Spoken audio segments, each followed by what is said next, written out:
एक गज कपड़ा बजरिया से मंगावली एक गज कपड़ा बजरिया से मंगावली एक गज कपड़ा बजरिया से मंगावली एक गज कपड़ा बजरिया से मोर मंगावली बलंग हो बूटेदार चोलिया सियाइदा मोर बलमुआ हो बूटेदार चोलिया सियाइदा मोर बलंग हो बूटेदार चोलिया सियाइदा मोर बलमुआ हो बूटेदार चोलिया सियाइदा चोलिया पहिरिया मसूतली ओसारा चोलिया पहिरिया मसूतली ओसारा चोलिया पहिरिया मसूतली ओसारा चोलिया पहिरिया मसूतली ओसारा मोर बलंग हो राधे राधे बेनिया डोलाया मोर बलमुआ हो रस रस बेनिया डोलाइदा मोर बलंग हो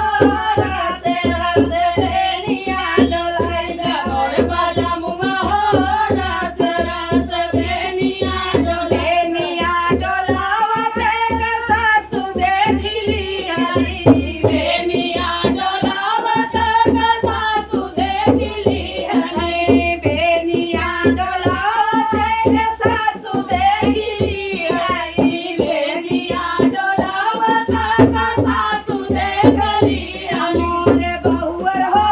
मोर बेटा भइल तोर गुलाम मोर बहुवर हो मोर बेटा भइल तोर गुलाम हमरे बहुवर हो मोर बेटा भइल तोर गुलाम मोरी बहुवर हो मोर बेटा भइल तोर गुलाम जान में जवनिया सासु तोहर बेटा हुआ जान में जवनिया सासु तोहर बेटा हुआ चुटकी भर से नुर जहिया डलल हमरे मांगिया चुटकी भर सिंदूर जहिया डलल हमरे मांगिया मोरे सासु हो तोर बेटा भइल मोर गुलाम मोरी सासु हो तोर बेटा भइल मोर गुलाम हमरे सासु हो तोर बेटा भइल मोर गुलाम हमरे सासु हो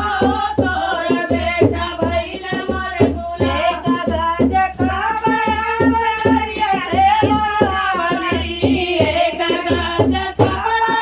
बजरिया से मंगावली मोर बलमुआ हो बूटेदार चोलिया सियाइदा मोर बलमुआ हो बूटेदार चोलिया सियाइदा मोर बलमुआ हो बूटेदार चोलिया सियाइदा मोर बलमुआ हो बूटेदार चोलिया सियाइदा चोलिया पहिरिया मसूतली ओसारा चोलिया पहिरिया मसूतली ओसारा बलमुआ हो राते राते बेनिया डोलाइदा मोर बलमुआ हो रस रस बेनिया डोलाइदा मोर बलमुआ हो राते राते बेनिया डोलाइदा मोर सजनमा हो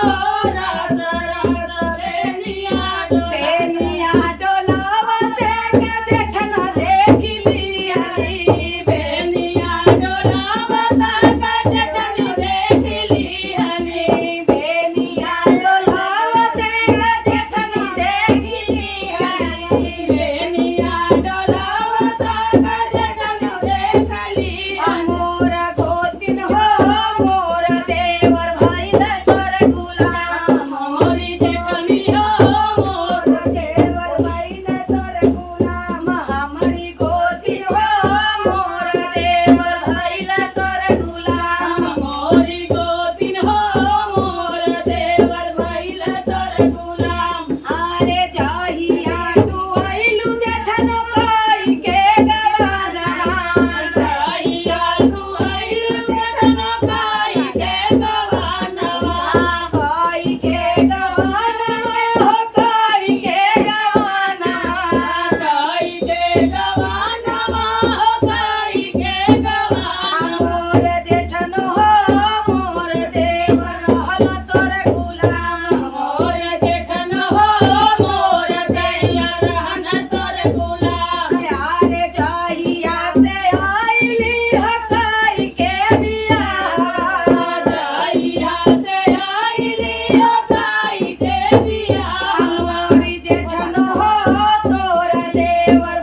बोलू ससुर